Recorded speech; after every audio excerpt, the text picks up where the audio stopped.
Hello everyone and welcome back to another episode of the Minecraft Let's Play series, the 2024 year of the series. I'm still gonna reach 100, man. I guarantee it this year. But, I'm past 70. I'm past part 70. 70 is a nice round freaking number, past 71, past 72, past 73. Yeah, I'm past all those parts, I don't really remember. What was part 70? Oh, God. Do I remember what part 70 was? Yeah, no, not necessarily, man. They all blend together. I don't know. But anyways. Oh man, speaking of high numbers, man, the scoring in the NBA recently has been like off the charts, man. A few players people might know who are into basketball like me, into basketball, might know them. The players who've scored a bunch, Devin Booker, Luka, Joel Embiid, and anyone know that guy? Oh man. Joel Embiid, Cat, it's like, yeah, Cat scored 62, Booker scored 62. They both lost their games. Embiid scored 70 in a amazing performance against the Spurs. He won that game.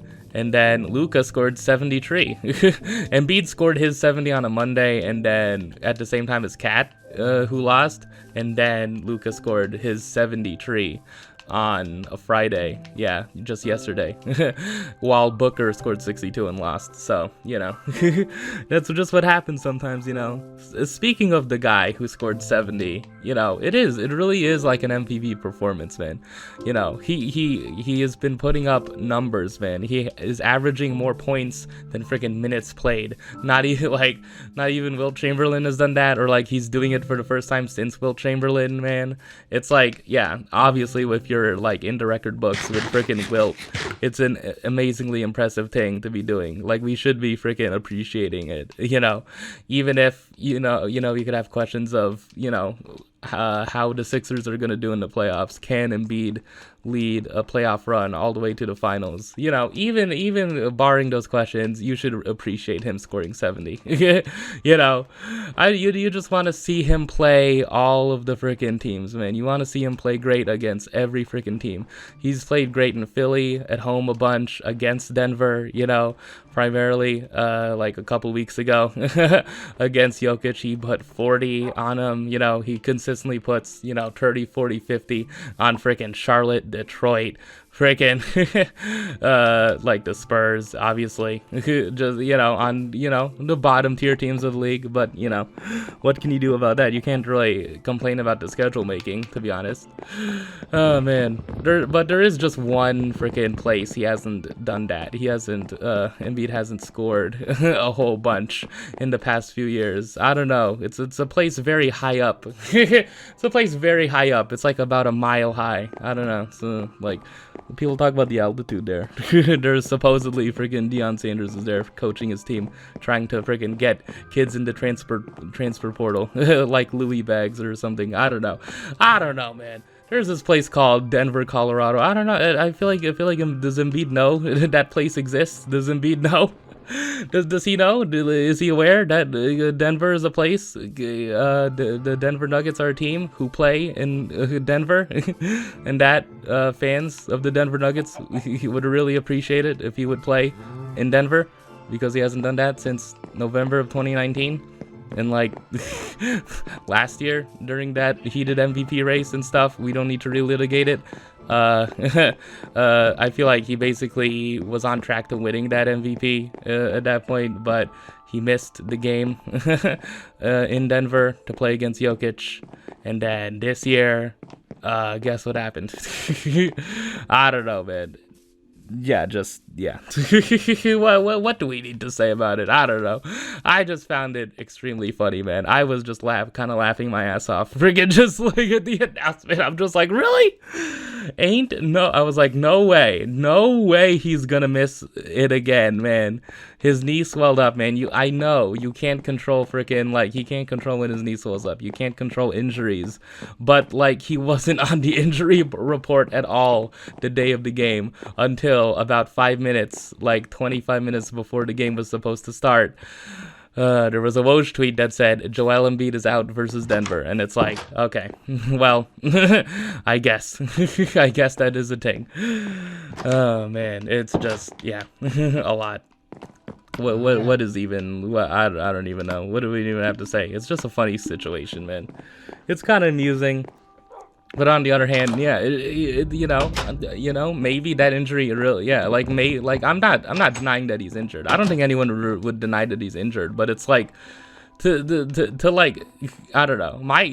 I was thinking about it. It's just like, miss any other game. Like how about you miss any other freaking game? How about he I know that like the injury probably flared up, like the knee soreness probably flared up in the previous game, the loss to Indiana, right? Because they lost Indiana the previous game before this one. But like, I don't know, man. I don't know. It just seems too freaking like, like he's really not doing his critics, and there are critics of him.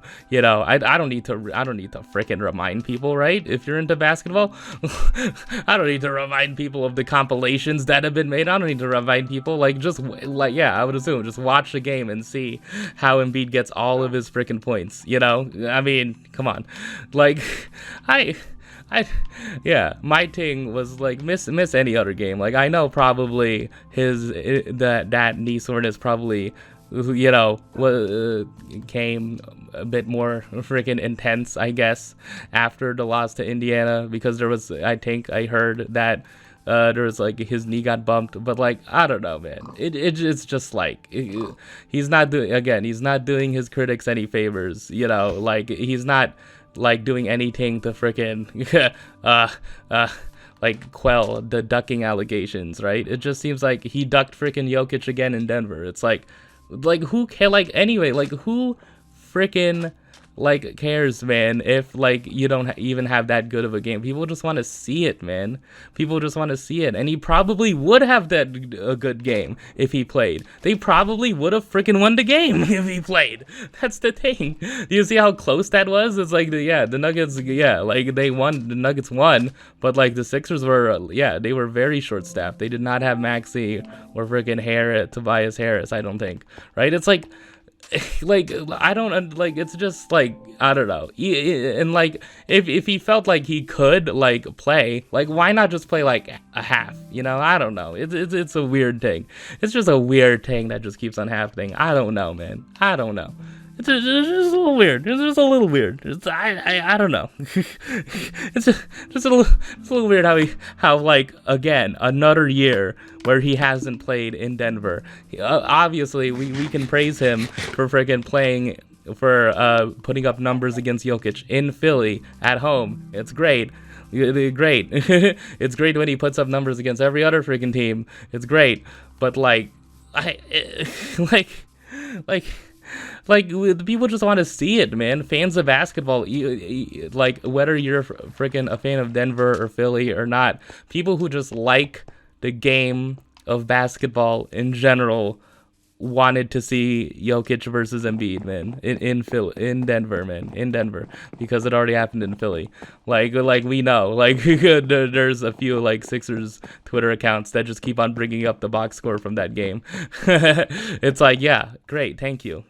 I'm sure he literally can put up the same stat line in Denver. There's nothing freaking, like there's nothing who like altitude freaking whatever, man. It's like he can put up the same stat line in Denver. Like, yeah, like cut, like what? I just, man, it's hard to reconcile. like you want to give like the benefit of the doubt to athletes, right? If there's so many freaking injuries and nicks and bruises and whatever, like health like ailments that athletes go through, right? It's like, for someone who's just sitting like in a gaming chair freaking watching, and who's just a fan to freaking, like, is it fair for like the casual viewer who sits on their couch and is pretty unhealthy to freaking criticize athletes like this of this caliber? But like, I don't know, man. It's at some point it has happened twice in a row now, like this. It's kind of it's kind of it's kind of shitty. It's kind of bad. Like it's kind of like I don't know. It is just kind of bad. I guess the next year is gonna be the time. Yeah, someone on the Reddit thread said, like, maybe it should be the opening night. Maybe it should be opening night when they play. That, probably, man. It probably should be the case. Instead of, like, Philly-Boston as the opening game. But, yeah, no, make it Philly versus Denver. In Denver, man. Please. Make it the easiest possible thing so that Embiid doesn't miss the game. And, like, I would assume if Embiid didn't have knee soreness, he probably would have played the game, right? I would like to believe that. I would love to believe that. I mean, I would like to believe that. He probably would. But like, but there is a part of me that's like, are we just saying that to ourselves? Like, just to make ourselves feel better? Like, is there just some, like, force beyond frickin' his control that it just tells him? Like, I don't know, man. I don't know. Whatever force that frickin' caused that knee injury, I don't know, man. You are the one to blame, not Embiid. Not Embiid for most of it. You are the one to blame. Whatever happened to freaking make that knee injury freaking linger? You. I'm talking to that person. I'm talking to that extra freaking. I'm talking to that omniscient freaking force. You. Yeah, you. I see you, man. Freaking giving Embiid freaking all these injuries that cause him to freaking underperform in the playoffs. I'm talking to freaking you. Come on, man. Like, why did you have to do that to the MVP? Why do you have to do that to him? Why? Like, what was the reason? Why did you have to do that to him? Oh man, I have to check if I'm still recording. I just went in. That was a lot, wasn't it? That was a lot. Yeah.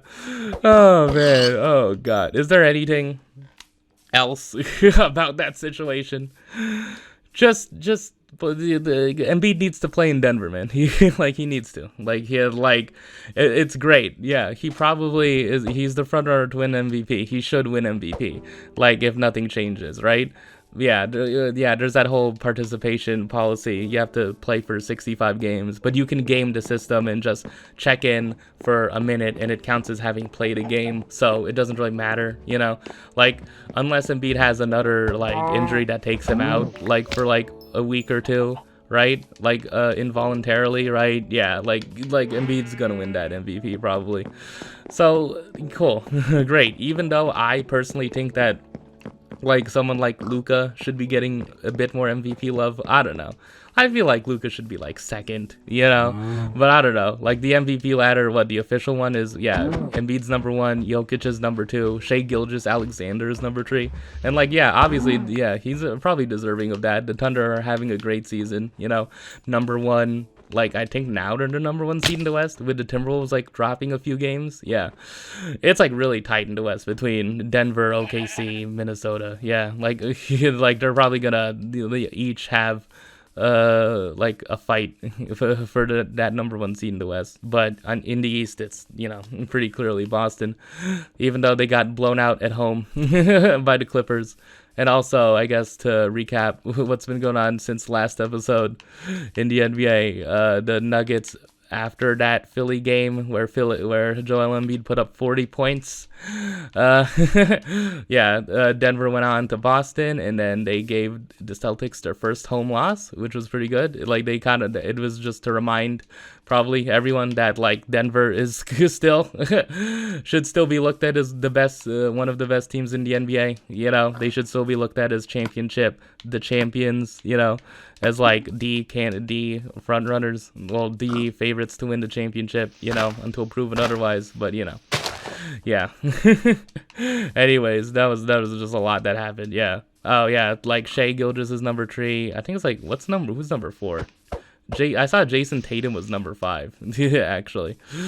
But I don't know. I don't think Luka was in the top 5. Yeah, but I just feel like Luka probably should be getting more MVP love. But it's just the same. It's just like team record, I guess, is holding him back. Whatever. But I don't know. Scoring 73 points should put you like at the front end of the conversation at least. Like, well, I don't know.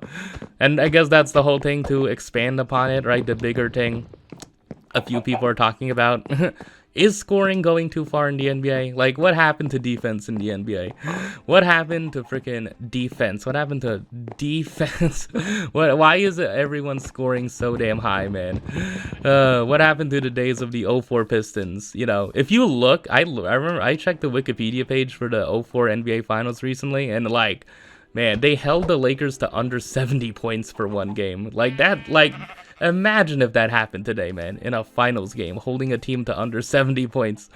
I don't know. Most fans would just say that's unwatchable. It's like, that's the thing. Like your average, like, casual basketball enjoyer in this day and age, yeah, like, they like shooting, they like offense, they like, you know, when Steph Curry freaking makes jump shots, they like freaking, yeah, that's what they like. People like fast-paced games with lots of trees, you know.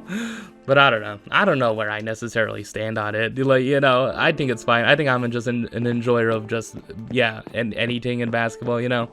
I don't think I have a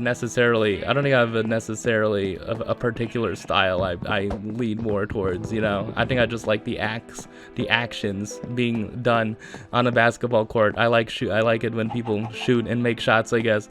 I like, yeah, if it's a team I want to win, I like it when they have a defensive possession where they lock a player up, you know. I don't know. I mean, obviously, like, that's what people are saying. People have been criticizing, like, Embiid's, like, how Embiid gets his points a lot of times, you know? I don't know. Again, don't need to relitigate it. Oh, man, that's enough talk about the NBA, though. What about just basketball in general, man? What about just basketball in general? Did you know that women play basketball too? That's a very, wow, I'm so surprised, man. That is a shocker, man. Did you know? Does anyone know? Did anyone know that freaking women play basketball? You know? Did you know? Did anyone know about that? Okay, so LSU, this school, you may have known a player on that team, Angel Reese, played South Carolina in a game recently. I watched like a bit of like the second quarter of it, but I watched like the final, like a fourth quarter of it, pretty much the whole way through. And it was like, it lived up to the freaking hype. Like that day, like Wednesday night, like that Wednesday night, the Celtics blew out the Heat. The Heat have lost like 6 straight games, by the way. Like, yeah, the Celtics blew out the Heat, and that was the game like on at the same time as the LSU South Carolina game. And I'm like, yeah, like pretty much every freaking basketball enjoyer should watch freaking LSU South Carolina instead of any NBA game. Like, come on, man, what are we doing here? So yeah, Angel Reese, Flage, Haley Van Lith, acquired from the transfer portal, is on the LSU team. You might know the coach, Kim Mulkey. She wears extravagant outfits. People just meme on her for being just a conservative who like gotta just you know, I think some people have made freaking January 6th jokes about her. It's like, okay. I mean, yeah, like, you know, if you didn't know, yeah, I guess like a bit about her history. She like had some stuff about Brittany Griner. You know, she was asked about Brittany Griner while she was in a Russian prison, while she was imprisoned in Russia, that situation. And then a reporter asked her, like, I don't know if I don't think we've heard from you about Brittany Griner, who was Kim Mulkey's former player when she was at Baylor, her previous school, before LSU. And then she just said, and you won't. Like, it's like, okay. Yeah. And like, you know, I don't know, there's yeah, I did, like, when Kim Mulkey had Brittany Griner as a player, there's been some like like details about like her like not being supportive of Brittany Griner's sexuality. You know, it's like, oh man, I don't know. The stuff I've heard, I guess. You can look up yourself, but yeah. The basic point is that Kim Mulkey probably isn't the most likable freaking person, you know? Okay, but on the other side of it, South Carolina is coached by Dawn Staley, and Dawn Staley is pretty much like, yeah, how can you dislike her? You know, she's basically, there was a tweet earlier, I read, like, what, months ago, that said, like, Dawn Staley is like the woman version of Deion Sanders, right, in terms of coaching.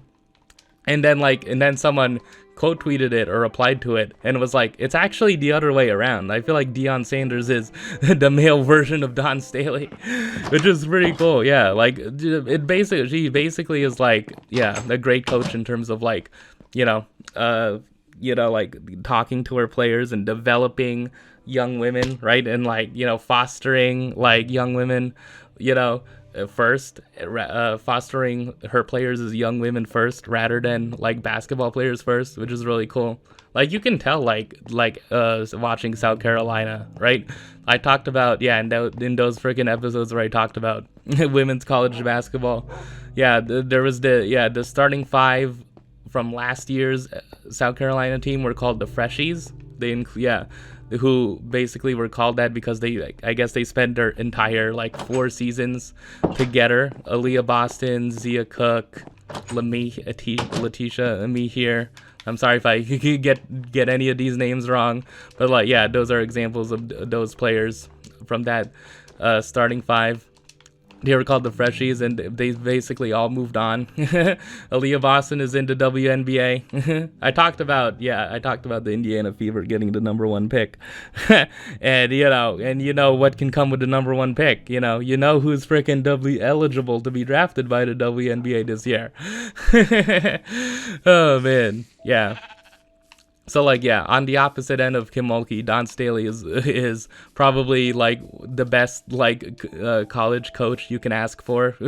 Personality wise, she's always I don't know, just has such a positive energy about her. It's nice. All her players love her. Basically, Asia Wilson was her player at South Carolina. It's Dawn Staley's great.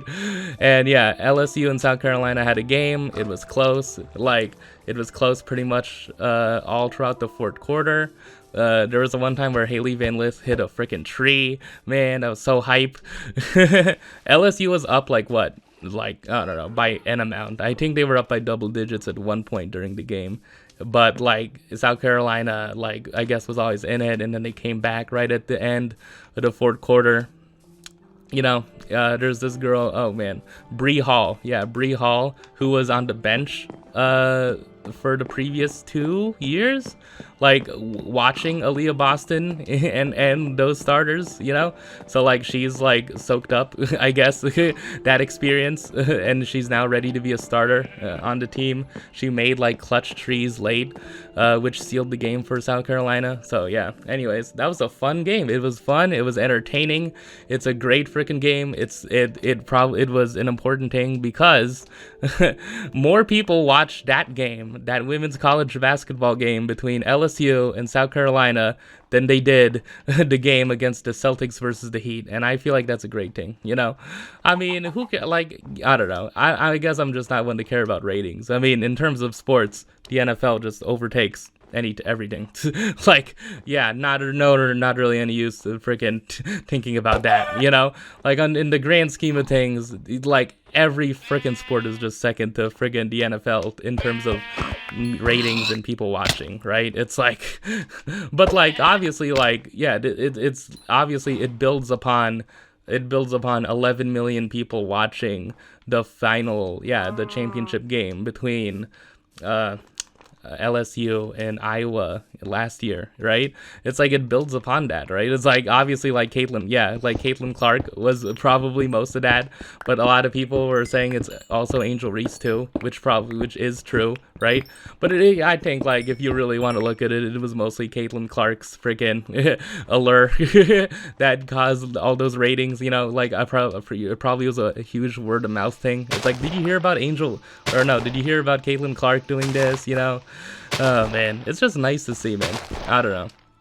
And I think, like, to expand it in terms of talking about women's basketball in general, like, I don't know, like, my timeline goes through phases when it's like, I don't know, sometimes, you know, it goes through various book dramas, sometimes it goes into freaking, just, you know, depressing politics stuff, you know. I guess that's just par for the course.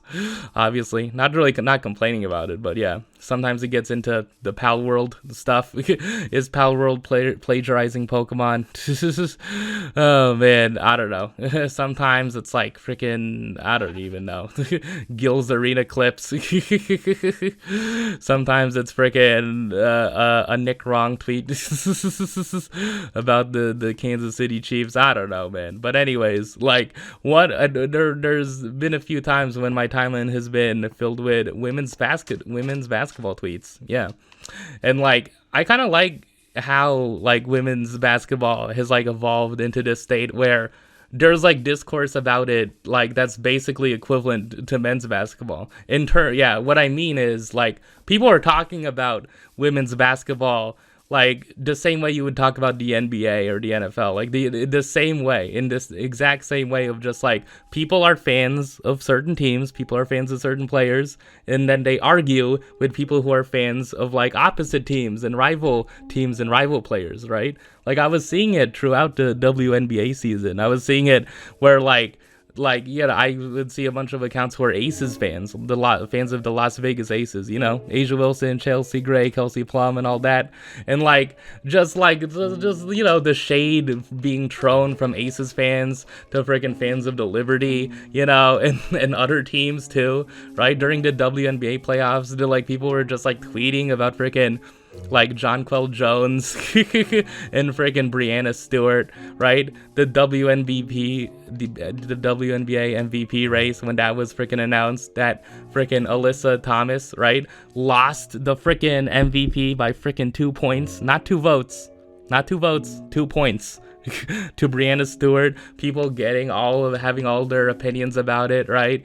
Man, it's like, yeah, I don't know, it's cool. It's just nice to see that, you know? And it's the same way with college basketball too, right? Like LSU fans have their tweets, and then South Carolina fans, like I've mostly been seeing South Carolina fans tweets, but there's also like UConn freaking like people tweeting too, right?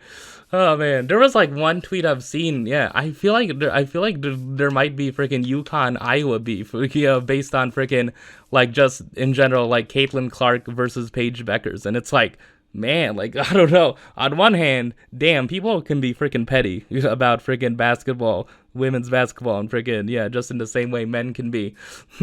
well, yeah, just people in general. Just people can be petty about women's basketball in the same way you can about just men's basketball. Yeah, I was about to say regular. Nah, that's stupid. I'm sorry for thinking that. I'm sorry for almost saying that. That's dumb. I'm sorry about that. My bad. My mistake. I just talk about this too much. I don't know, man. I feel like you could be listening to this and think like, does this guy like basketball? And I'm like, maybe. I don't know. Maybe. I don't know. I mean, I'm reading a book called, was it Zaid Salim, Chasing the Dream? And it's obvious. It's about this freaking 11-year-old Pakistani boy who's like extremely into freaking basketball, right? Yeah, basically that's basically what it is. It's a very short freaking book, but it's like 3 small books combined in one book. You know, I found it in Barnes & Noble in like 2021, and I'm only reading it now because I needed something really quick to read after These Violent Delights, which took me from Halloween of last year to freaking just a week ago. So yeah. Oh man, anyways, yeah, I guess I just like basketball, but it is cool just to see like people being so passionate about women's basketball, man. It's just so nice. There was like a screenshot of a freaking like a tweet someone posted, right? that was just like that said that was like probably an Iowa fan, like who just tweeted, "I hope Paige Beckers tears her ACL again," and then the quote tweet was like, "This is freaking disgusting, like frick these Iowa fans, absolutely disgusting." And it's like, yeah, I mean that's a freaking like kind of a really bad, horrible thing to say about someone just in general, but it's like, god damn, dude, it's like the passion that comes out of freaking fans of just, you know, it's the whole thing. I don't know, it's kind of cool. It's just really nice to see, man. I don't know. And obvious, like, I guess, like, if I'm being honest, like, I'm not too into like watching women's basketball. Like, I haven't been too like I haven't been too into it, and I haven't been watching it as much, you know, for the amount I'm talking about it, right? Like, I've probably watched like what like a game and a half combined, like throughout, you know. I said I was gonna be more into it, but I don't know. Like, I feel like I should like try to invest more time into watching it, because like basketball just like is just one of my freaking like interests, you know. If you didn't really know about that, yeah, it just became that. I think like a big team of me in my 20s is just me getting into basketball. Yeah. It's kind of been a thing. I don't know how to stop it, but I don't know. I kind of don't want to, man. It's nice to have just this thing that, you know, somewhat consumes me, you know. But I don't know, at least I feel like the benefit to it now, I feel like, I don't know, creatively, I feel like it could be helpful to me, you know. I'm just gonna say that again. I mentioned like what, a few previous episodes, I don't know, a few times now, that I finished my second book and I'm starting my third book right now. And I don't know, it might be, I don't know. Just, I guess that's all I'll say about that. But yeah, I don't know. I was thinking about it and like, should I just make this like an episode where I talk entirely about basketball? Like, I feel like I should. I don't think I've ever really had like a 100% of the time, like of the freaking episode I talk about basketball, but I don't know. Probably like 98, like, you know, like, I don't know. I usually kind of want it to be like split up, you know. I kind of usually want it to be like, I talk about basketball for a bit, and then I talk about book drama for a bit, and then I freaking talk about whatever freaking, or you know, but I don't know. I guess it's like, this is kind of a reaction to me taking like 20 minutes in the last episode to talk about that hell experience of January 14th. It's like, look, I kind of want to balance it out, man. Hey, this is the way to counterbalance that, by just spending the next episode just talking entirely about freaking basketball. Please. Oh man, if I were to talk about other sports, oh man, apparently AJ is fighting Francis Ngannou. Yeah, Eddie Hearn. I'm sure. Yeah, I need to watch more IFL interviews. Yeah, I haven't watched those in a while. I need to watch a bunch of freaking fights on Showtime, since freaking Showtime isn't a thing anymore. Oh man, in the NFL, I don't keep up with it. I don't really, yeah. I actually kind of am somewhat keeping up with what's going on because of this freaking show that airs at 12 p.m. Pacific time. Oh man, Nick Wright/Wrong is on that, and I'm like, look, I don't know. I've talked about it before, man. I don't know. It's just become the undisputed replacement. That's basically the psychology behind. That's basically the reasoning behind why I'm watching it. But it's like, oh man, oh god, yeah. That's the reason why I somewhat freaking am paying attention to the NFL, and actually somewhat care about the results of this freaking whatever championship weekend. Oh man. Anyways. But yeah, in terms of like what other NBA things have been happening. Yeah, the Lakers basically won a game against the Warriors, I think. They were up by 4, right? Yeah, the Lakers won 145-144. Oh, it was like 2 overtimes? Oh, it must have been, right? Wow, look at that, man. That's cool. Wait, LeBron wins it? Oh, LeBron won it with free throws. Yeah, it was double overtime. Look at that. That's pretty cool. Man, there's a friggin', yeah, Darvin Ham is trending. Man, dude. Yeah, that's been a thing, like, Darvin Ham. Like, the Lakers, I guess, like, for an update on the Lakers have been Yeah, they won this game, so that I think that means they're one game above 500.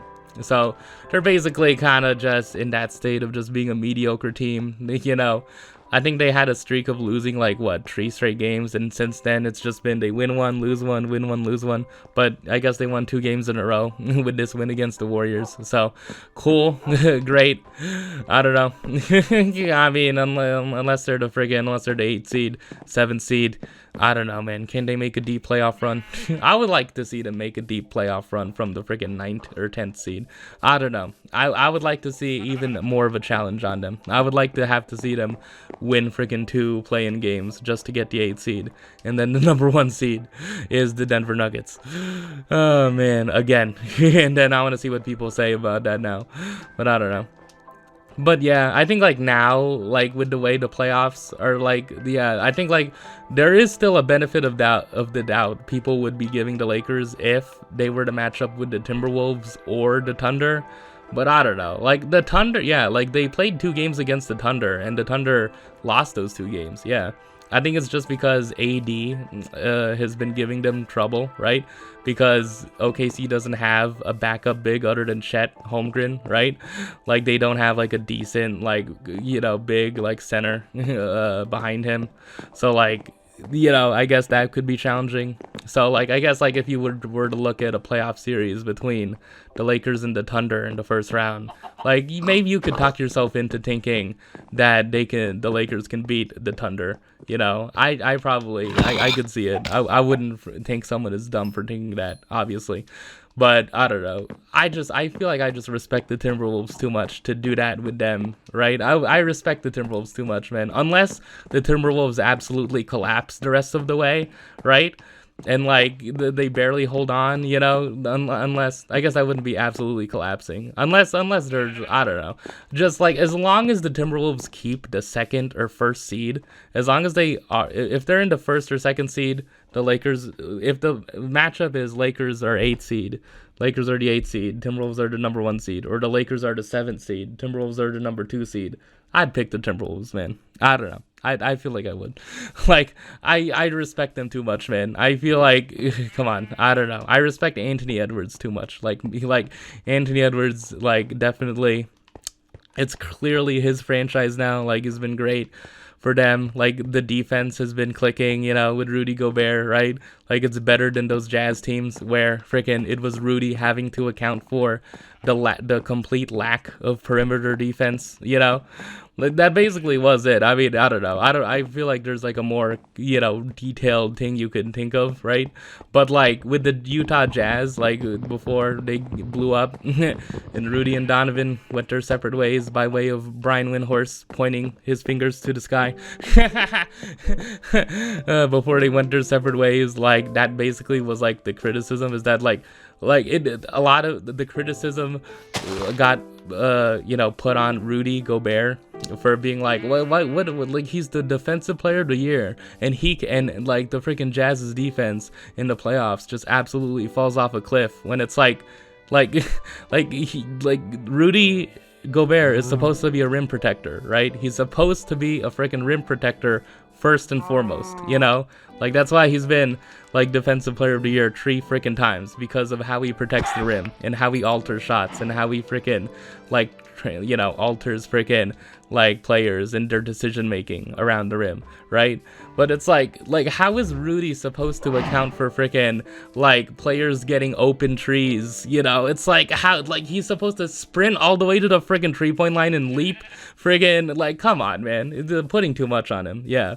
But, like, yeah, that's basically to say, on the Timberwolves, it's a much better defense because they have, I would assume Anthony Edwards is a good defender. He's a decent to good defender. Jaden McDaniels is like an elite kind of defender. Yeah, Naz Reid is their like 3rd center after Gobert and Cat, and like I would assume he's pretty good defensively. Like the Timberwolves have a great defense, right? Like yeah, it's up there with the Celtics, and yeah. So basically, I think I would trust the Timberwolves if they were to face the Lakers. Okay, oh man, but yeah, I guess the Thunder could be questionable. But yeah, Denver, there's no chance. The Lakers beat Denver. We know this, right? We freaking know this. But yeah, in terms of like the Warriors, it's like, yeah. So this loss puts them like, oh god, 4 or 5 games below 500. It's like, when are the Warriors gonna put it together, man? I don't know. I think like it was basically confirmed with freaking the recent Draymond suspension, right? It's like, I think they're cooked, man. I think they're cooked. They're not winning another championship, obviously, but it's like, can they even make the playoffs, right? It's like, can they? Like, seriously, man, can they at least end this dynasty on making the freaking first round, please? Like, I don't know, man. I feel like a lot of Warriors fans are like that. It's like, okay, we know the dynasty is over, but can we at least freaking make the first round at least, man? Like, I don't know, man. Can they? Can they? I don't know. Oh, God. Anything else? Anything else? I think I just want to get to everything basketball. Oh yeah, a coach was fired. How did I get this far into the recording and not mention that? What the fuck? What?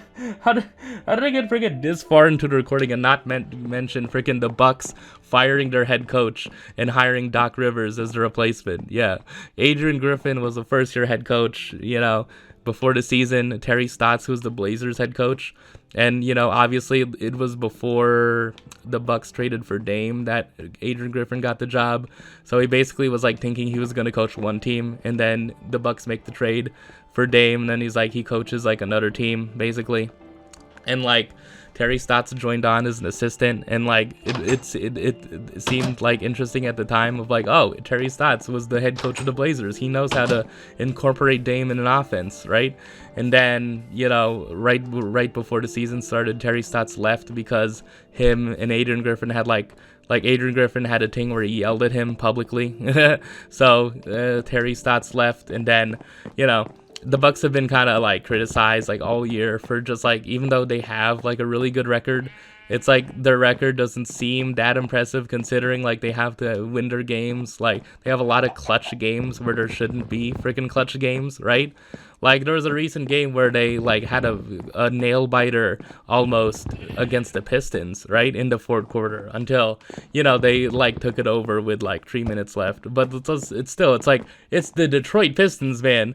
They won like what since they won that game? Yeah, I didn't talk about them winning a game after losing 27 straight, but yeah. The Pistons won a game December 30th. I got Wingstop to celebrate. Man, dude, I don't know. Wingstop's good, man. The lemon pepper, man. Oh, man. It is good. It kind of is worth the money I spent on delivering it. Yeah, I ordered like freaking, oh, God. The boneless freaking 10-piece combo, whatever it is. The fries are okay. Yeah. But anyways, the Pistons have won, 3 games since freaking December 30th? Oh, man. So, like, the Bucks probably shouldn't be in a freaking nail-biter against that lowly of a team, right? And it's like, yeah, there's been things like that, like, throughout the season, which probably makes people, like, question whether they're even, like, better than the Sixers, right? Because the Sixers absolutely beat up on freaking lesser competition, right? With Embiid playing, right? Yeah. It's like, yeah, so I guess like a lot of people who know basketball, who know the league, are just saying like, yeah, this doesn't seem that surprising, There was a previous time that a similar situation like this happened was with David Blatt, who's the coach of the Cleveland Cavaliers. The Cleveland Cavaliers in the 2016? The 2015 season or something. Yeah, 2015 or 16 season. One of those years. Where they had a really good record. They were like 30-11, 30-13, and then, yeah, he got fired. So, yeah. Adrian Griffin got fired as the head coach. Doc Rivers, who has a lot of people criticizing him, is, I guess, the new head coach. It was a funny thing because, like, that night, it was immediately after that tweet Woj put out, where, like, the follow-up tweet was like, Milwaukee is strongly considering Doc Rivers. He is considered a front runner. And then on NBA on TNT, right? Like, Adam freaking Lefko freaking is like, we have a report from CNN News, and it's like, or CNN Sports, and it's like, Jamal Crawford was like, CNN Sports, this is CNN.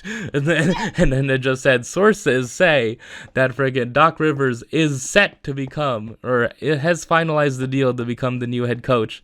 And it's like, like CNN Sports, like what? And yeah, I guess it surprisingly turned out to be true. Yeah, I don't know, man. I was kind of thinking throughout that night before it got finalized, before it was official. I'm like, what if they got it wrong? Like the absolute gall to just be like, we have a report and Doc Rivers is the head coach according to CNN Sports for some reason. I don't know. It's kind of a weird thing. I thought, but I don't know. Anyways, will if the Sixers and the Bucks were to meet, what freaking curse would be generationally lifted, man? Like what? Like Doc Rivers not being able to freaking go to the conference finals in however many years, or the Sixers not being able to go to the conference finals in however many years. It's like, what will be broken first, man? How fun would a playoff series between those two would be? I don't know. I just feel, oh God, I don't know. Again, look, man, I might be talking as if I'm like this, like, unbiased expert, even though I'm clearly not. But I am still a hater at heart. And it's like, look, even though I thought, like, if Harden wasn't on the Sixers, I would freaking be more inclined to freaking be okay with them having success. It's kind of not turned out that way. I'm sorry, but it kind of hasn't turned out that way. In any case, it's like the opposite. I feel like now that Harden's on the Clippers, I kind of like the Clippers a lot more now. I'm like, it's fine if they, I would like to see the Clippers in the finals, man. I don't know. It'd be cool. Or even win a championship, because that would mean Westbrook and Paul George wins the championship. I don't know. It's pretty cool. Oh man, oh god, yeah. Russell Westbrook is really cool. He's living it up on the Clippers, man. It's great, even though he has a smaller role on the bench. A lot of the Lakers basically took his joy away.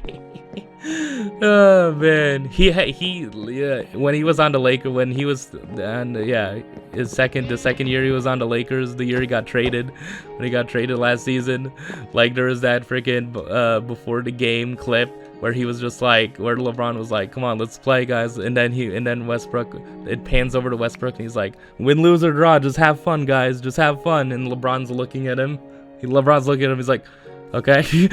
and then Westbrook said that again recently, like the most important thing about sports recently, as he's doing a press conference after the Clippers win yet another game, adding to their freaking great record. They're basically the second best team in the West, right? I would say, behind Denver. It's like the most important thing about sports is just having fun, win, lose or draw, and it's like, damn, dude. Oh man, yeah. Westbrook probably just hated being a Laker, man. Yeah, it probably was just like he thought it was gonna be a dream, and then it just turned out the way it did, man. But yeah. Oh man, yeah. And it's a thing like the trade to get rid of Westbrook, right? That basically was the Lakers trade. The trade was to get Russell Westbrook off the team, and they got D'Angelo Russell in return and Jared Vanderbilt. But it's like, yeah, there was like discussion of like, why did they needed to take D'Angelo Russell back? Yeah, because it could have just been a 2-team trade between the Lakers and Utah, because that was the initial trade. Westbrook got sent to Utah, and then the Lakers got Jared Vanderbilt, and then Minnesota Minnesota got Mike Conley from Utah and sent player. I don't know. So just that was basically the trade, and then D'Lo was sent to the Lakers. I don't know. There's this whole thing of like D'Angelo Russell and his trade value. Like he signed a very tradable contract, and like, is he gonna be traded? Is he not gonna be traded? Would you trade D'Angelo Russell for DeJounte Murray? I don't know. That's basically been the conversation around the Lakers trade recently, right? That's basically been the premier trade since that Zach LaVine trade, I guess, floated around earlier. There hasn't been traction on it, but there has been traction on a DeJounte Murray trade for D'Angelo Russell. But I don't know. For me, what does that do? What does that really do, to be honest? So yeah. Oh man, I'm doing good in my all basketball episode. Yeah. Anything else? like in basketball. That was cool. In women's college basketball, like the TCU women's like basketball team like had a bunch of injuries, so in their place, like girls from the friggin' volleyball team at TCU filled in as like walk-ons. Yeah, I mean that was a kind of a cool thing. I would assume they won the game. That was a cool thing that happened. Man, yeah, just a general take. I guess yeah, the disparity between like college basketball in terms of like men's and women's. Because on the men's side, like, can anyone name any freaking player, like any star? Like, if you don't follow college basketball, could anyone name any like player? Because that's usually a thing, right? There's always been that, like, or there's always been a player, right? I would assume people who didn't watch college basketball in like 2018-19 knew the name Zion, right? Like they knew who he was. Like the same case for friggin' Paolo Banchero, or the same case for, you know, other players. But it's like now it's like, yeah, like in terms of men's college basketball, like is there any name?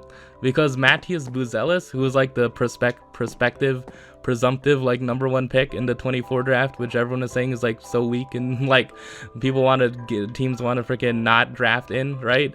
Like, I think that's how you say his name. Yeah, it's somewhat something M Buzelis, I think. Like he's international, so it's like, yeah, like I don't even know.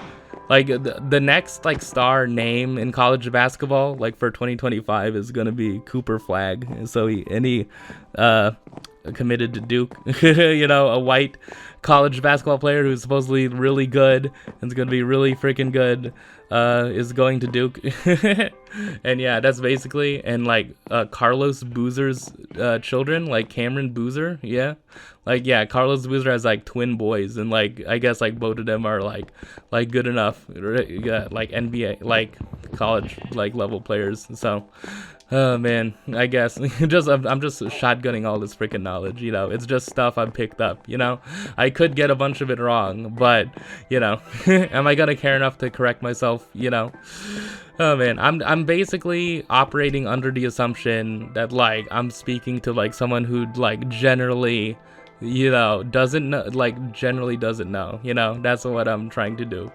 And I guess it's like I've said before, like I don't want to do these Let's Plays where I just explain things, you know. But I guess I've been doing more than just explaining, you know. I don't know. I guess I have been throwing my opinions out there, you know. In my opinion, the NBA Finals is going to be, hopefully, I want it to be Denver versus Boston. And I'm okay with Denver losing in the finals if it means Boston wins a championship, you know. I'm kind of on that Banner 18 train, man. I feel like this should be the Celtics' year, man. It should be. Like, all signs point to it being their year. And it's like, it's all this thing of like the Celtics are just like, the Celtics are at the same time like a young team in terms of like, you know, Derek White, Jason Tatum, Jaylen Brown, right? But they're also, yeah, they have also been so damn experienced. They've also gone through so many freaking playoff series, man. It's like Jason Tatum started his rookie year. Jason Tatum went to the Eastern Conference Finals because that was in 2018. With LeBron like going all out, you know. And like Jaylen Brown has like never missed the playoffs. It's like they've like every year Tatum and Brown have been in the league, they've been in the playoffs. So yeah, same with Marcus Smart. But I guess that streak is gonna get broken for him. Sad about the Grizzlies. Yeah, the Grizzlies lost Ja, and yeah, the Grizzlies are just injured. Oh man, I'm just getting to everything now. I don't know. It's the all basketball episode, man. I don't know. At least until the Twitter segment. I'm going to try to see if I can get a few non-basketball tweets for the Twitter segment, but no guarantees. Anyways, is that basically all about, you know, the NBA and basketball that I can say? Yeah, I guess that's going to be like, that's who I think is going to be in the finals. That's who I want to be in the finals. I'm still a Philly hater. I'm sorry. I'm still a Sixers hater. I am sorry about that. I sincerely apologize. But the Clippers are scary. I think if the Bucks and the Sixers meet in the playoffs, I want the freaking Bucks to win, obviously. But it's like, I don't know, man. Philly absolutely can win that, you know. But yeah, oh man, I don't know. But yeah, the Miami Heat, I guess, even though they've lost 6 straight games, I don't know. Just watch out. If they're the freaking 7th or 8th seed, they can go on another historical run again. All you need is playoff Jimmy. Gabe Vincent, who the Lakers signed in the offseason, isn't playing. Yeah, like he got injured. I don't know why. I just had to say that. Just like I'm just throwing any freaking information I can find. The whole basketball freaking episode of this. I mean, I have other stuff to talk about. I guess I'll just save it for next episode. Yeah. Oh man. Oh man. Okay. Anyways, is that basically all I want to talk about until the Twitter segment? Yeah, I guess basketball's a cool freaking thing, man. I guess if you haven't known, I'm just really it's been an interest of mine for the past few years. I don't know. I'm in too deep, man. I don't think I can get myself out of it, man. I don't think I can. Zaid Salim Chasing the Dream. Yeah, that book, I guess set of books is like cool too. Yeah, it's nice. It's just a nice, fun, little quick story. Like that's cool to read. It's also cool that it has a Muslim main character, a Pakistani main character, and just like casually, just like showcasing that culture. It's just nice. Oh man, it references, it takes place in Maryland. It takes place in Maryland, so the main character is a fan of the Wizards, and the amount of times I've seen him talk about John Wall in the book, the main character is a Wizards fan, and it was around that time 2016, 17 when the Washington Wizards had John Wall and Bradley Beal, right? And they were freaking a decent team in the East. Oh man, I wonder if Wizards fans ever long for those days. Now you get freaking Jordan Poole. I don't know. What is Tyus? I don't know. I haven't seen a single Tyus Jones highlight. I haven't seen a single Tyus Jones thing associated with the Wizards. I would assume he's playing there. I don't know. I don't think he's injured. Yeah. I don't know. Jordan Poole just continues to be extremely entertaining, man. He's just fun. Oh man. Anything else? Yeah. I guess that's cool. It's seeing someone being a fan of the Wizards, man. The Washington Wizards. Oh yeah. I guess if I want to look for a last thing, I've been watching Gil's Arena more often lately. It's cool, man. Yeah, they had a shootout, that podcast. The podcast features other people other than him. Yeah, I mentioned Rashad McCants. There's also Brandon Jennings and Kenyon Martin and Lexi Brown, who's a WNBA player who plays on the Sparks. It's cool, man. It's nice. It's it's hosted by Josiah Johnson, who if you probably, I feel like if you're into sports on Twitter, you probably seen him post a bunch of memes. That's basically what he does on Twitter, is just post freaking memes about freaking basketball and NFL games. So it's cool, man. It's a nice fun thing. I talk about I have the word I associated with it is just lunacy, because I don't know, just the takes and just the stuff that goes on. It basically is just extremely chaotic, but also extremely entertaining at times, you don't go to that podcast or show for the most deep, in-depth analysis or freaking you don't go into it for it to be informative, you go into it, I feel for entertainment first, so yeah, on that front it succeeds a lot, so good on that. Anyways, I feel I've talked freaking however many people's ears off about just one thing in general. Oh man. Anyways, on to the Twitter segment. Hopefully, can I find something other than basketball to talk about? Who knows? Does anyone want to know what's even more exciting and interesting than basketball?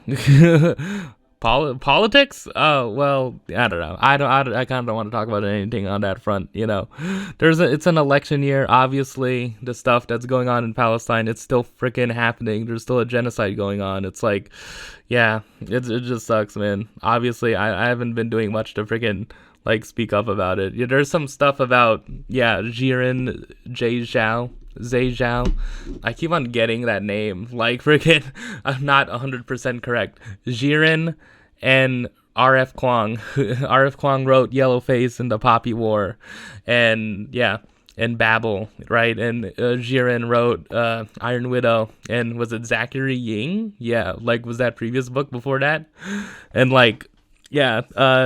there was a bit, yeah, that, I guess if you want a little bit of book drama, so yeah, like obviously those two are like very vocal on like being against genocide and being in support of Palestine, like anti-Israel, anti-freaking, settler state, whatever, obviously.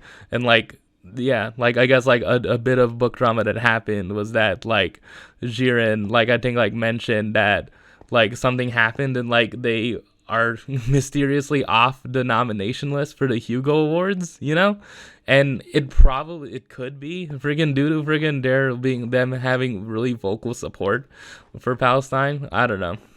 That's basically like a thing. I guess if anyone is watching here being like, I don't come here for the basketball, man, I come here for the book drama. There you go. There's that little scrap, man. Look, we need a break. We need a break, man. We need a break from the stuff. Like, people just keep on freaking. It's too much, man. It's too much. So I don't know, man. I guess it kind of sucks that that could be a freaking thing. There's also another freaking thing where like with like a publisher with some sort of author and like I don't even know, man. It's the thing where it's like, again, if I don't have a name, if I don't have details about it, I can't necessarily freaking talk about it freaking into fully, right? I can't. So there you go. There you go. Oh man. Okay. Anyways. Just basically that. I don't know. This would usually be the time I cut, but yeah, I forgot that there was another tweet I had to get to that was setting this up. Jonan Vasquez, who is the creator of Invader Zim and Johnny the Homicidal Maniac, tweeted on the political front, Trump should be president, but in a safely contained simulation that doesn't affect reality. I'd watch the shit out of that show, but I don't want to live in it. And that's basically what I think. That's basically my opinion on the whole thing. I don't know, man. Yeah, I guess. Do I need to? Yeah, I don't know. I feel like I feel like I should save stuff like that for later on in the year. But anyways, there you go. There's that one political freaking thing I wanted to get to. That was in my like tweets. Another one that's in my like tweets, someone tweeted, people are really worked up about the Oscars. I think to myself while listening to my 19th hour of podcast about NBA All-Star rosters. See, there you go. This is about basketball too. Like, yeah, like freaking the Oscars revealed the nominations and there was discourse about it. Do I freaking care in the freaking slightest? No, man. Oh man. Congratulations to Lily Gladstone for being the first Native American woman to be nominated for Best Actress, I think. So like, okay. Other than that, like, okay. Please. I don't know. It's just a thing with like the stuff that gets discoursed about in general, right? Like, if you're not like, for someone who's just not interested in the thing that's being discoursed about, like, what are you supposed to do if you want to be a person on Twitter, man? Are you just supposed to just be like, it's hard, man. It's hard to just try to make a joke about it when you're just not, it's not an area you're super invested or like super like knowledgeable in, I don't know, man. Anyways, I don't know. Yeah, I had a tweet about it kind of somewhat in response to seeing it, where it's like the people who are just keeping up with pop culture, like always keeping up with like the latest popular movie, whether it be the Barbie Oppenheimer thing, whether it be like whatever, May December, Bottoms, freaking like and like all of those freaking things. It's like, yeah, I don't know. I wonder what it is like to be freaking someone who watches things when they're new, who watches movies while they're in theaters, other than freaking YA book adaptations. It's like, I don't know. It's weird, man. I don't know. I don't have many things like that. I thought it would be Exo Kitty, but yeah. I thought. But the thing is that obviously basketball's the thing that where like I'm always in the know and I'm always like up to date on it and always see the new freaking stuff. So yeah, I guess that's basically the thing. But with movies and TV shows, even a lot of music, it's like, nah. With freaking hyped up books on TikTok, it's like, nah. Not really. I wish I could be that person though. Maybe. So a part of me wishes I could be, but I don't know. It also is a thing that like, I think it ties into like fandoms, like there's a tweet I saw recently of like, shout out to the people who are into like fandoms but don't participate in anything, right? It's like you love something so much, like you're very interested in like a show, movie, or something, but like, and there's a fandom surrounding it, but you're not in a community. It's like, yeah, maybe I'm like that for Avatar, but I don't know. I wouldn't say I'm like in the Avatar fandom. It's weird. Like, yeah, I don't know. All I know is that I'm in basketball fandom, I guess. I don't know. But I don't know. Am I as rabid as friggin' the people in certain fandoms, certain ships of certain Star Wars characters, Oh, man. Anyways, on that topic, someone shared a Tumblr post, which I thought was interesting. Remember that previous big frickin' book drama thing? How a part of that was a popular ship?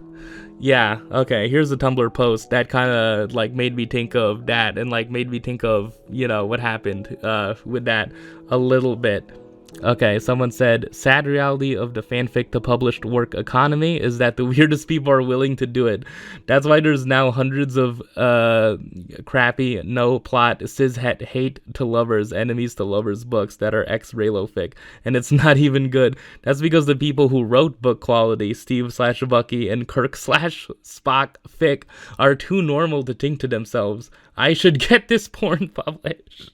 They're too busy working in the local government offices, which inspired discourse from people in said fandom, in said ship that was mentioned. And it's like, I don't know, people were bringing up Allie Hazelwood. It's like, isn't Allie Hazelwood like an official, like an actual like chemist, isn't she or something? Like aren't there like people who have written like traditionally published books that were based on Raylo fanfics who are like neurosurgeons or something? Like, yeah, it's like basically like they just want to take that and disprove the point where it's like, yeah, obviously like people who write Raylo fanfiction can be normal, obviously.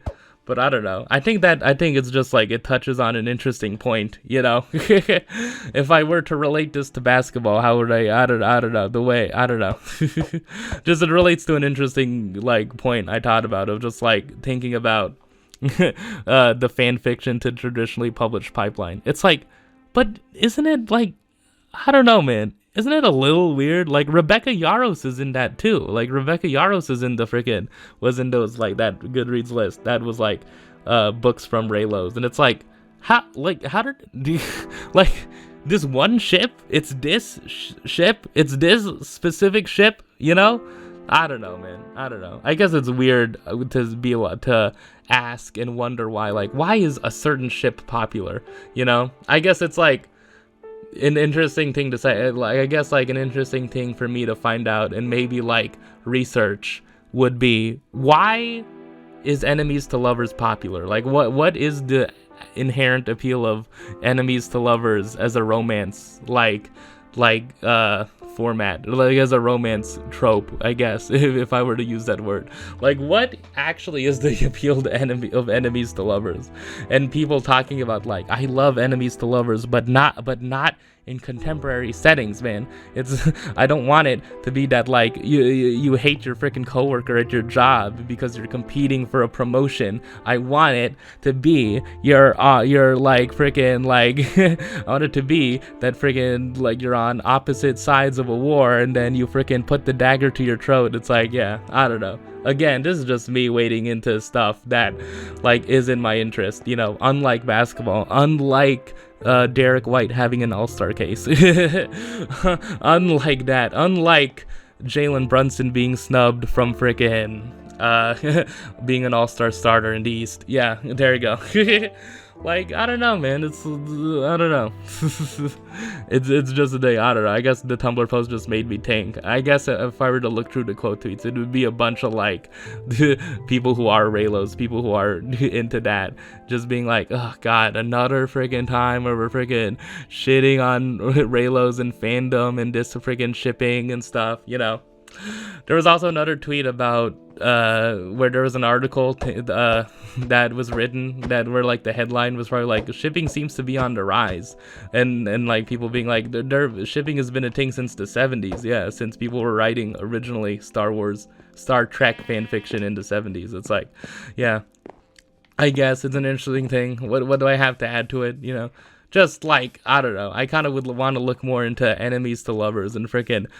I mean, I guess specifically, what is it about freaking Raylo? Because goddamn, dude, I watched the last freaking Star Wars movie. I watched The Rise of Skywalker. Not really of my choice, but it's like, I don't know, man. I guess the reason why Raylo is popular is because it's an enemies to lovers ship. Okay, I get that. But it's like, I don't know, man. I don't know. I don't know what else beyond that. I don't know what else is beyond that. Is it just the fact that is the fact that they are enemies? The fact is the thing that makes it, you know, I don't know. I guess it's a thing, like, I don't know, like, who am I to talk when I myself am someone who watches anime, right? It's like, yeah, if you watch freaking romance anime and are commenting about freaking shipping, it's like, yeah, I understand, but I don't know. it's all just like freaking, it's all things. So yeah, it's fine. I'm not here to say freaking shipping in general is negative, obviously. Like, it's cool, you know. But people also put like Zutara and like, you know, Zuko and Katara from Avatar in terms of an enemies to lovers ship. And I'm like, yeah, it's cool. But like technically like Zuko, you know, wasn't an enemy by book 3. Like he was on the side of Aang and Katara because he wanted to take down the Fire Lord, you know? Like, I guess if Zuko remained a villain, Zuko remained on the side of the Fire Lord and Azula, maybe it would have been enemies to lovers, but I don't know. There probably is some freaking like I don't know, Azula and freaking Katara shipping, but I haven't seen any of that. It's also a thing where it's like, I feel like, I don't know, it would also be interesting to think about, I don't know, I guess I'm not gonna think about that, I don't know. Well, I guess if I were to say it, since I guess if people are gonna wonder, I'm thinking about like different like types of ships, like yeah, LGBT ships in terms of enemies to lovers, you know, what people think about that. And like, does Raylo have a tiny bit of an LGBT like edge to it in terms of like the people who are really into it? I don't know, man. I don't know. That was the thing I was thinking about. So anyways, I don't know why I have to freaking leave the freaking thing. I don't know. It just makes it harder to sync. Oh man. Anyways, I guess that was that tweet that I wanted to talk about. On to the next one. I guess since I can't freaking take it away, man, here's just a series of tweets I'm seeing about this freaking Lakers-Warriors game. Yeah, I said it went to 2 overtimes, but I guess if I just left it at that, yeah, like, what was it? Like, I'm checking Bleacher Report right now. LeBron had freaking, I think he had a triple-double, right? LeBron had 36 points, 20 rebounds, and 12 assists. like at 39 years old, at basically freaking 40 years old. Steph Curry had 46 points, man. And like, this is between a 9th and a 12th seed. Like, this is between 2 people. This is between a team that isn't in the play-in versus a team that's in the play-in tournament, man. It's like, damn. Oh man, a few tweets about this. LeBron didn't pass the ball and nailed the free throws.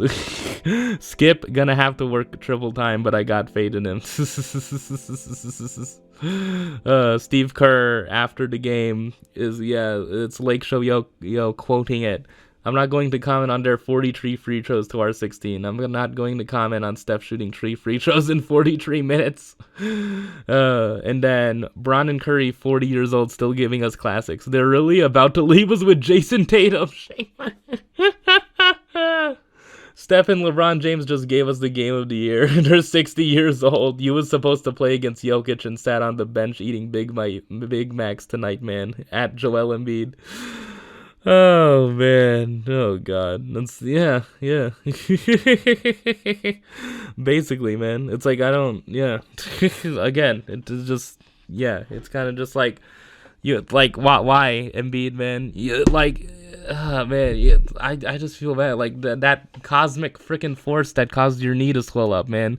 I hate that, man. I hate that freaking cosmic force so freaking bad that it just had to freaking make your knee swell up and you couldn't freaking play in Denver, man. That's what, like, oh man. Yeah, in response to that, LeBron and Steph had to put on a show, and it's another freaking chapter in LeBron versus Steph, and another freaking round of freaking arguments and stuff. It's like, oh man.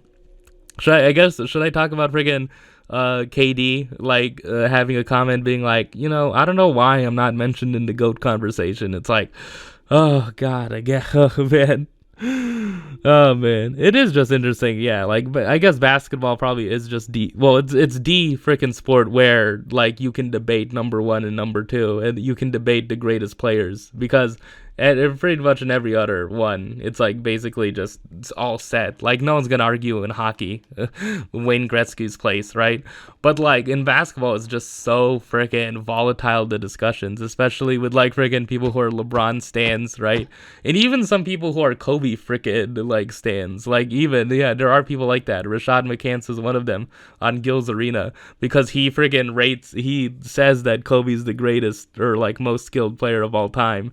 And like, yeah, I think the people who have like Kobe as like the greatest player of all time, there are like very few, but like the people who do believe that, like, their arguments are kind of a bit weird, I guess I'll just say about that. It's very in the real Hooper mindset, I talked about that. I was joking about that.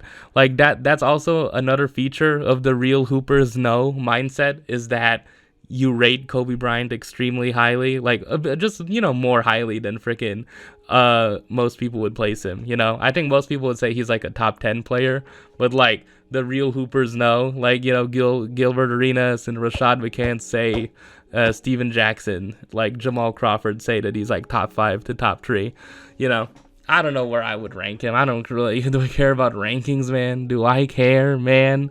Not really, but like, I don't know. But yeah, I think like for me personally, like I like Kobe a lot, like I don't think I never grew up watching him, but yeah, I think like watching his highlights, like I like probably watching them more than freaking LeBron's highlights, to be honest. I guess I just find Kobe to be a more like cooler, like more engaging personality than I do LeBron, even though LeBron can be really funny sometimes. But I don't know. It's interesting. So does KD belong in this GOAT debate? I don't know, man. I don't know. Well, in terms of like, yeah, greatest scorer of all time, maybe, but like, I don't know.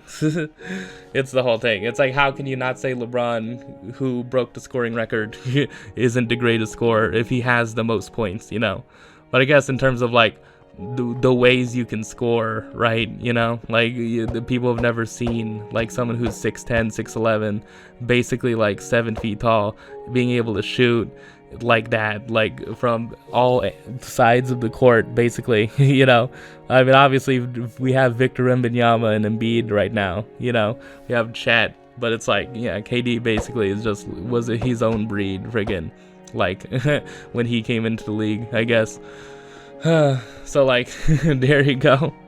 Steph and LeBron, man, another, yeah, a set of freaking a rivalry that extends has been a thing for a decade, ever since they met in like what, 2015, right?